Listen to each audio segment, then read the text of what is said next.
Bonjour à tous et bienvenue dans Cult & Click, une émission de qualité. Cette semaine, l'ami Ker est revenu parmi nous. Merci à toi Ker. Ker est là pour nous parler de son film de cœur, Pacific Rim. Pacific Rim a eu une suite, Pacific Uprising.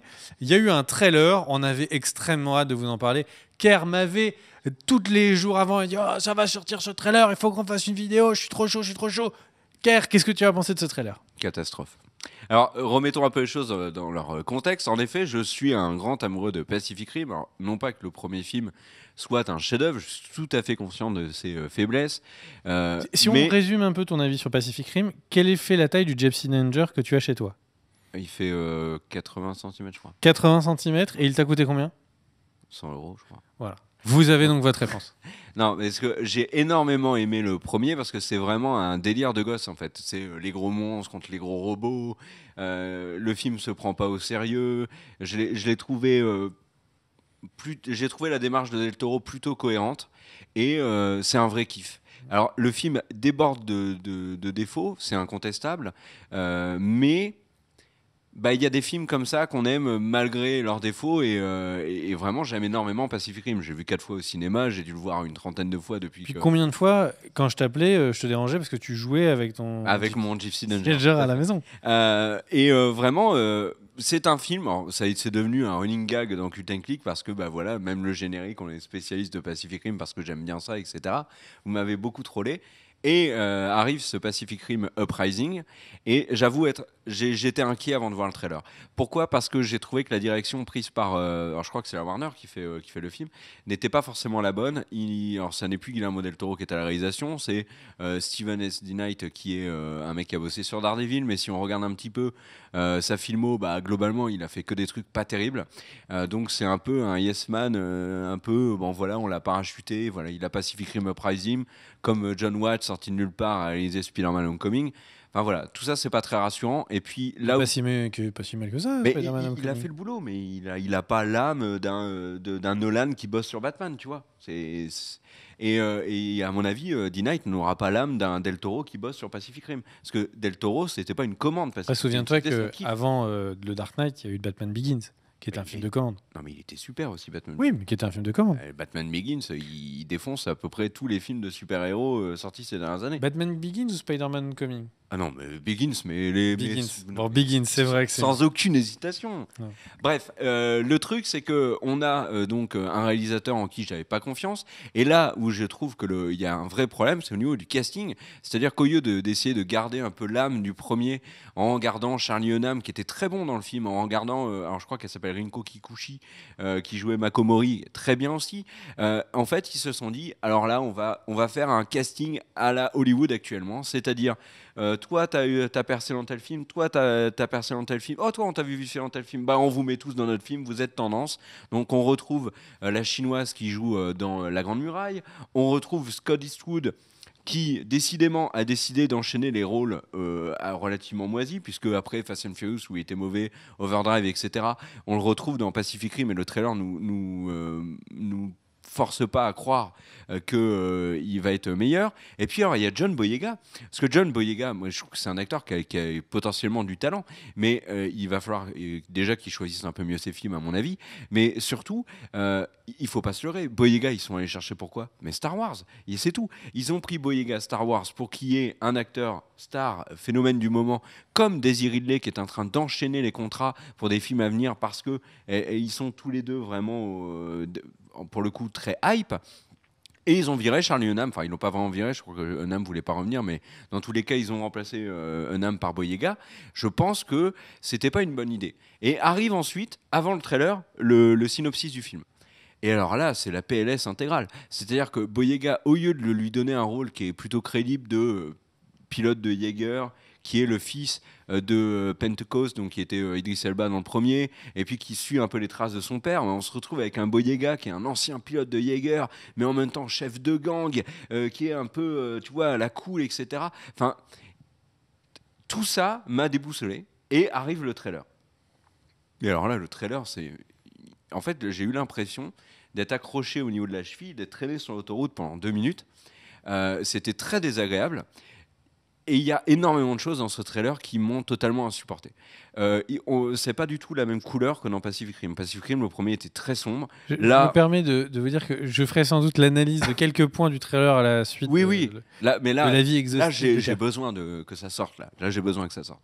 Donc, au niveau de la couleur, on arrive dans un... On n'est plus dans Pacific Rim. J'ai eu l'impression d'être dans un espèce de medley de Power Rangers et de Transformers, avec des incohérences au niveau des Jaegers. Alors, je vais un peu partir dans tous les sens, je vous préviens. Au niveau des Jaegers, un truc qui n'avait pas dans le premier, c'est... Là, aujourd'hui, on a un petit peu comme avec les Transformers, on a des armes équipées sur les Jaegers, on les voit dans le trailer. Bah, pourquoi ? Pourquoi cet énorme boulier ? Pourquoi est-ce que il y a des canons qui sortent de partout, etc. Dans le premier, ils avaient des armes qui étaient plutôt légitimes. C'est-à-dire que Gypsy Danger, par exemple, quand il avait plus d'armes, en effet, il avait une épée pour pouvoir se battre au corps à corps contre un kaiju qui l'attrapait. C'était cohérent. Là, on avait le chinois qui fonctionnait à 3, parce qu'en fait, ils avaient construit un Jaeger chinois parce qu'il y avait des triplés et que ça fonctionnait bien avec les 3. Enfin, il y avait une relative cohérence. Et là, tu laisses pas la chance au film. Là. Non, là, je laisse pas la chance au film. Là, je suis d'accord avec toi, le trailer m'a tellement dégoûté que là, j'ai envie juste de défoncer le film sur le trailer. Parce qu'on n'en sait, mais après, on n'en sait rien si c'est pas légitime. Je suis d'accord avec toi. Parce que dans le film, ils expliquent que les kaiju, donc les gros monstres, ont évolué. Donc rien ne dit que cette grosse boule ou que les autres types d'armes ne sont pas devenues plus importantes. Parce que j'en sais rien, ils ont eu une armure qui fait que les missiles ça passe pas. En fait, là tu laisses pas du tout la chance au film. Je laisse pas. Là, je regarde la tronche des kaiju et je me dis tiens, ils ont fait des améliorations de Kikulol. C'est tout ce que je vois. Pourquoi ? Pour vendre des jouets, etc. Parce que c'est stylé et tout. Mais c'était pas l'idée. Les Jaegers, ils les ont construits parce que la Terre était envahie par des kaijus et qu'il fallait une force en face qui puisse répondre à la menace incarnée par les kaijus. C'était méga clicheton déjà de base. Mais bien sûr que c'était clicheton. T'avais le père et le fils australien. Mais c'est pas. T'avais les pas triplés chinois. Enfin, c'était déjà méga clicheton. Mais je dis pas le contraire. En quoi, là de revoir la même chose, t'as un choc ? Non, c'est pas la même chose. Là, tout est décuplé. Les acteurs qu'ils avaient choisis pour les Australiens, donc Max Martini et puis l'autre dont j'ai oublié le nom, ça fonctionnait. Alors, je sais pas si ça fonctionne pas là. Là, ce que l'on voit dans ce trailer, c'est alors un des énormes problèmes aussi du trailer. Je vais le dire tout de suite parce que je vais revenir après plusieurs reprises dessus. C'est on voit tout le film. Non. Ah mais alors là, je t'assure qu'on voit tout le film. Alors je t'assure qu'on ne le voit pas. Moi, je peux t'assurer, ou alors énorme surprise, que il me semble que c'est à Manhattan le combat final, où on a des kaijus qui fusionnent. Donc déjà, gros spoil, on sait que les kaijus vont fusionner dans Pacific Rim 2. Et on voit les 5 Jaegers qui lui font face. Donc comme le trailer nous montre des Jaegers qui s'affrontent, il suffit d'avoir un petit peu de déduction. On sait donc, en voyant les 5 qui combattent le kaiju fusionné, quels vont être ceux qui vont gagner les différents combats entre Jaeger. On voit, par exemple, notre ami Boyega avec plusieurs partenaires de dérive. Je me permets juste. Déjà, on a des indices qui nous laissent à penser qu'il y a plus un rift, mais que potentiellement il y en a plusieurs. Mais ça change rien dans les faits, on s'en fout. Bah non, parce que si par exemple, en fait, je crois que dans le trailer, il y a un Jaeger qui arrive du ciel, un kaiju qui arrive du ciel. Oui, ça, donc ils avaient dit que la menace ne viendrait plus des fonds. Donc on pourrait imaginer qu'il y a un rift qui est sur la Lune, on pourrait imaginer, tu vois, plein de trucs. Là, vraiment, en fait, par rapport aux possibilités que le trailer ouvre, bon, concrètement, la scène où ils étaient c'est la baie de Hong Kong, si je me trompe pas, dans le premier. Dans le premier, oui. Et en fait, donc on voit justement tous les Jaegers qui sont en train de défendre. C'est pas du tout la scène finale. On est d'accord. On est d'accord. Parce que c'est pas la scène finale. Il y a la scène du rift qui est juste après.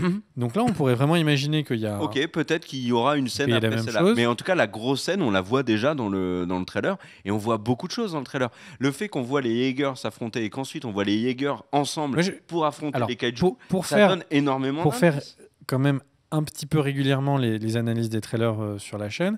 En fait, je suis entièrement d'accord avec toi sur... je suis la personne qui s'est tout le temps moqué de Kerr pour sa passion sur Pacific Rim. Là, on ne peut pas savoir si on a vraiment vu 90% du film. Sur Justice League, on a tellement de scènes, de lieux différents, qu'à moins que ce soit clippé, qui passe 2 minutes dans chaque zone, et que tu vois, c'est tout, bah là, il y a tellement de scènes, on se dit, il passe 5 minutes là, 10 minutes là, 5 minutes là, etc. On a à peu près la durée du film. Là, on n'a pas suffisamment de lieux pour pouvoir dire, oui, il y a un peu moins de les 2 heures du film de Pacific Rim 2. Peut-être qu'effectivement, il y a plein d'éléments qui ont été spoilés dans le trailer. C'est évident. Mais on ne le sait pas pour l'instant. Mais rien que le Tu fait, peux pas juger le film comme ça en disant le trailer montre tout. Je pense vraiment qu'on ne peut pas le savoir. Avec plusieurs partenaires de dérive. Ouais. Donc déjà, on sait que potentiellement... Alors, on voit notamment dans ce qui nous fait penser à la scène finale, on le voit avec Scott Eastwood. Ce qui est plutôt cohérent, c'est les deux acteurs principaux du film, ils vont être ensemble. Mais on voit Boyega avec d'autres personnes avant. Donc, alors, est-ce qu'elles vont mourir? Est-ce qu'ils vont finalement se séparer, etc. Il y a trop d'éléments qui sont avancés dans ce trailer-là. Je me permets, le trailer montre à un moment des Jaegers qui s'affrontent. Oui. Ok. Mais pourquoi est-ce qu'ils avaient besoin de nous montrer? Pourquoi et ils disent, au moment où ils s'affrontent, on entend la voix qui dit les kaijus ont évolué. D'accord? Oui. Et si en fait, les kaijus, maintenant il y avait les gros monstres, mais pourquoi est-ce qu'il n'y aurait pas des tout petits monstres nano, tu vois, des nés qui prennent le contrôle? Oui, mais là, t'es dans la méta-théorie, là. Mais non, mais en fait, le truc, c'est que là, le trailer me permet pas d'affirmer que, en fait, bon, bah, c'est juste une scène où ils sont pas d'accord, ils s'en foutent sur la gueule parce que c'est à l'américaine, ok?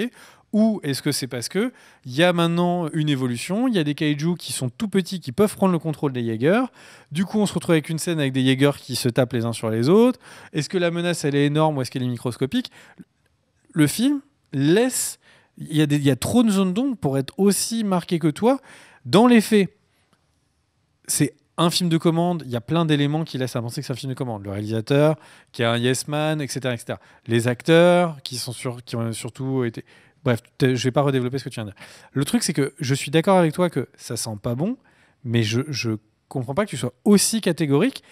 Ce trailer laisse plein de place à des zones d'ombre. Peut-être que c'est juste parce qu'ils l'ont fait à l'arrache, après tout. Peut-être que c'est parce qu'il y a vraiment plus sous le plancher. Il faut pas oublier qu'on est dans un univers où maintenant les gros films, les gros blockbusters, c'est les gros super-héros, c'est les gros robots, c'est Transformers et tout. Là, concrètement, je crois que c'est Legendary Pictures qui a Pacific Rim. Le truc, c'est qu'ils ont la société de production, on va dire, pour pas que je me mouille, la société de production qui a Pacific Rim 2, en fait, là, ils ont entre les mains quelque chose qui pourrait faire Pacific Rim 3, Pacific Rim 4, 5, etc., etc. Parce que c'est ce que le public aime bien consommer en ce moment. Est-ce que c'est vraiment ce que le public aime bien consommer? Et donc, globalement, regarde les Transformers. Regarde le box-office. Regarde les Transformers. Non, mais donc, le Transformers 5, il s'est vautré. Hein. Alors, il a rapporté beaucoup d'argent. Tu peux pas dire ça. Mais il a rapporté tu beaucoup peux pas dire moins ça. que le précédent. Tu peux pas dire ça parce que si tu dis ça, c'est que tu regardes que le marché US. Sauf qu'on le sait. Regarde le marché mondial, non. il a fait beaucoup moins que le 4. Mais non, mais pas en Chine, mec. Le truc, c'est que le Transformers 5, comme le Transformers 4, sont des films qui sont des succès parce que le marché asiatique les porte énormément. Donc tu peux pas dire que ce film Pacific Rim 2 sera déjà un échec commercial. J'ai pas du tout parlé d'échec. Tu dis, on sait pas si ça fonctionne et tout. On peut pas le savoir avant de le voir. Il est très typé film qui peut potentiellement devenir une franchise. Moi, je pense qu'il est très typé là pour se vautrer.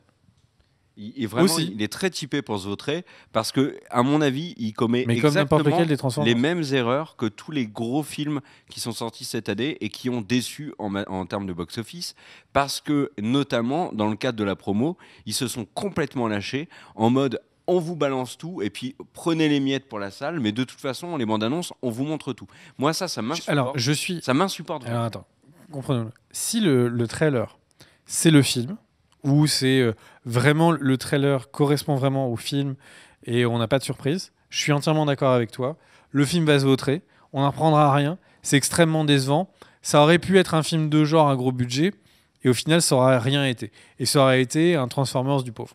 Le truc, c'est que je suis entièrement d'accord avec toi. Sauf que je pense que ce trailer ne permet pas d'être aussi cash que toi. Il y a des zones d'ombre. Peut-être qu'il y a de l'espoir pour quelque chose. Moi, je sais pas. Moi, je dis pas que le film va être forcément mauvais. Je me base sur le trailer que j'ai vu là, et je trouve que le trailer est extrêmement inquiétant pour ce que va être Pacific Rim Uprising. Je ne reconnais pas la couleur d'un Pacific Rim. Je ne reconnais pas l'ambiance d'un Pacific Rim. Je ne reconnais pas le casting. Les personnages avaient une certaine réserve. Charlie Hunnam, il n'était pas en train de faire tout le temps des trucs avec son Jaeger en mode comme je me la pète, comme le fait Boyega dans le trailer. Il y a plein de choses qui fonctionnent pas. Ils ont gardé du casting initial Alors, il y a Rinko Kikuchi qu'on voit très rapidement. Je pense que je dis pas bien son nom de famille, mais Reiko, en tout cas, ça c'est son prénom, je le sais. On la voit très très rapidement au début du trailer, alors que c'est quand même un personnage très important de Pacific Rim et que les fans de Pacific Rim aiment beaucoup forcément. Et oui, parce qu'il y a des fans de Pacific Rim. Et à côté de ça, Elle a plus une ligne de dialogue à partir de la moitié du 1. c'est pas vrai du tout. Elle a quasiment plus de lignes de dialogue à partir de la moitié du 1. Non, je suis pas d'accord avec toi. Mais le truc, c'est que de toute façon, ils ont remplacé tout ça par des acteurs. Alors, bon, ok, mais je trouve que le casting, ça sonne pas Pacific Rim.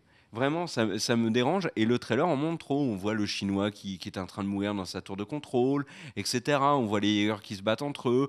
On a potentiellement la scène finale qui est dévoilée. Alors peut-être que le film sera une bonne surprise. Moi j'ai adoré le premier, il y a matière à ce que j'aime le deuxième. Mais là ce trailer m'a fait vraiment peur. Et dernier élément quand même, qui alors moi m'a sidéré, c'est la musique. La musique de ce trailer En fait, je pense qu'ils sont plantés. Il a dû y avoir un pari, tu sais. Ils ont dit c'est Annie Cordy ou c'est le morceau là. Bon, bah, ça va être ce morceau-là. Mais en tout cas, Pacific Rim a la BO de Ramin Djawadi qui est excellente. Ils l'utilisent même pas dans le trailer. Ils nous mettent une musique qui donne un ton au trailer et donc potentiellement au film qui est pas du tout le ton de Pacific Rim. C'est pas du tout le ton de Pacific Rim. Je comprends pas ce que cette musique fait là. Et moi, je suis sorti de ce trailer absolument dépité. Donc là, je suis probablement dans l'exagération et tu as raison de le noter. Mais je suis vraiment dégoûté par ce trailer. Et c'est objectivement le trailer qui m'a le plus déçu de toute ma vie. Mais vraiment, c'était un trailer. À ce point-là ? Ah oui, mais parce que c'est un trailer que j'attendais beaucoup. C'est un trailer que j'attendais beaucoup. J'attendais énormément Pacific Rim 2. J'ai eu un énorme coup de cœur pour le premier. Et là, ce que l'on me montre dans ce trailer-là remet les ne choses me en plaît perspective. Absolument pas. Ça reste. Non, ça reste la suite d'un film qui n'avait pas été un gros succès, qui n'a même plus son réalisateur. Mais donc tu peux pas en attendre le fait que ça allait être le film de l'année. Mais j'attends absolument pas que ce soit le film de l'année. Je disais juste que moi je voulais que le 2 respecte le premier, soit dans la continuité du premier. Ce que j'ai vu sur les images de ce trailer n'a pour moi rien à voir avec Pacific Rim. Pour moi, c'est surtout un ersatz de Transformers qui croise Power Rangers dans un couloir. Il y a juste un truc et où je comprends ce que tu as dit. C'est en fait le truc, c'est que Guillermo del Toro avait vraiment réussi la sensation de gigantisme. Oui. On avait l'impression que les kaiju les Jaegers étaient plus gros que King Kong. Parce que du coup, la caméra, elle était proche d'eux et ils étaient massifs, etc.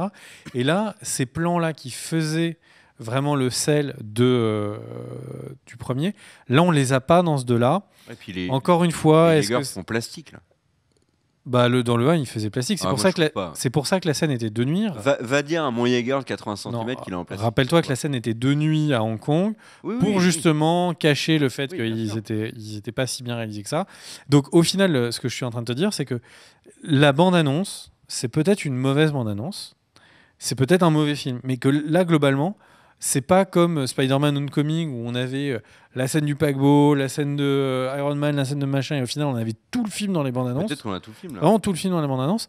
Là tout de suite, on peut pas en être sûr. Mais oui, on peut pas en être sûr, mais ça, en tout cas, il y a tous les symptômes de la bande annonce qui te gâchent complètement le film, comme on a énormément de bandes annonces actuellement qui le font.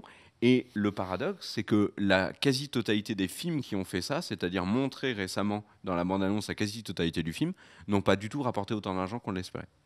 Donc, bon. Voilà. En tout cas, voilà. J'espère que Kerr vous a donc donné envie de voir le film par vous-même. On se retrouve pour une prochaine vidéo demain. Non, mais on en reparlera. Le prochain trailer, il y aura une vidéo aussi dessus. N'hésitez pas. On l'analysera davantage. À mettre le petit pouce bleu pour soutenir la chaîne et soutenir Kerr dans sa détresse. N'hésitez pas à mettre en commentaire les autres films que vous attendez le plus et dont vous voulez qu'on parle, ou séries. Des bisous et surtout le partage. Le partage de la vidéo, c'est la vie. C'est la vie. Des bisous. Ciao, ciao.